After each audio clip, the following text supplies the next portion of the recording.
So we've got a project here. We're gonna do some spiral Damascus. I saw Josh Prince do something similar a few years ago, and that got the wheels turning. So yeah, it's just a bunch of crescents all coiled around each other to create a spiral pattern, depending on how you manipulate the pattern beforehand.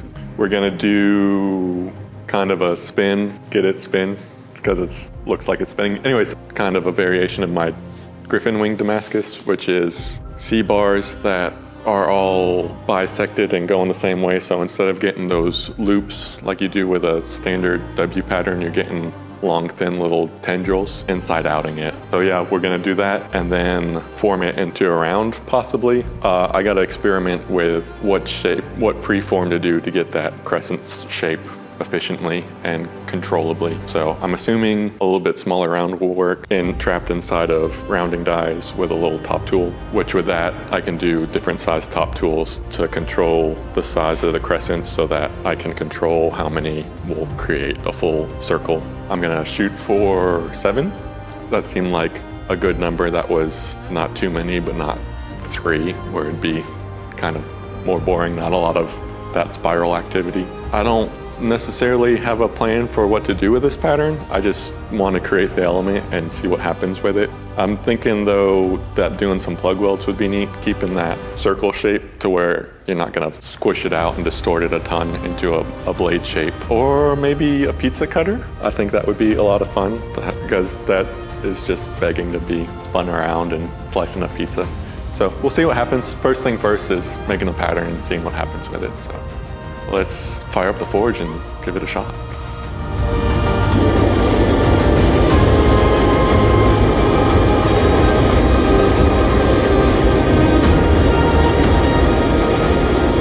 I've got my billet stuck together.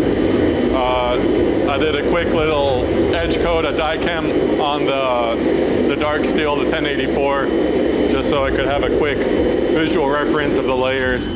You can see I've got a big chunk of solid 1080, that will be 1084, that will be the center, to where when I start squishing it this way, I'll have that big bold stripe in the center that will end up being the outer edge when I split it in half. Knock down the welds from those outside so they don't buckle, and also as I'm squishing it on edge, I don't have this big bead that I'm pushing into the material that I have to worry about. So just enough to hold it together. Put it in the forge. So we're gonna be setting the welds over here on the 25C frame. We've got a pretty good sized billet, so it's gonna hold its heat pretty well, but with presses, it's always sucking that heat out of the billet, and you've got that pretty thin stock that's all stacked up.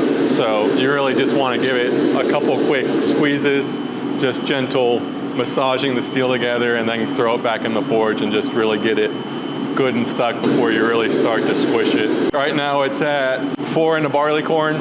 Once we reduce it down to about a square, about a 2-inch square, we'll knock the corners in and then turn that on edge and flatten it out for our C-bars to start our W's.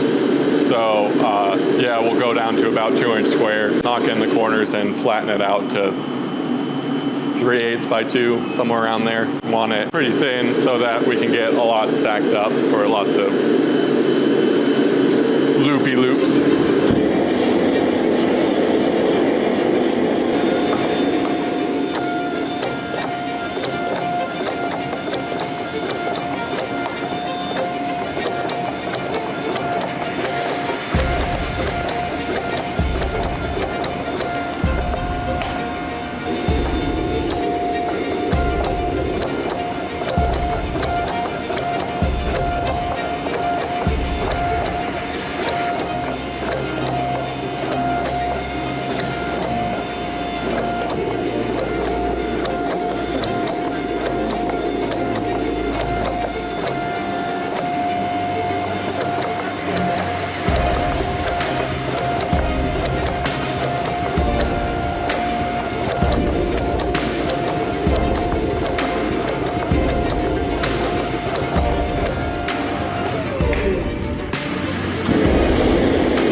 So yeah, here's my top tool.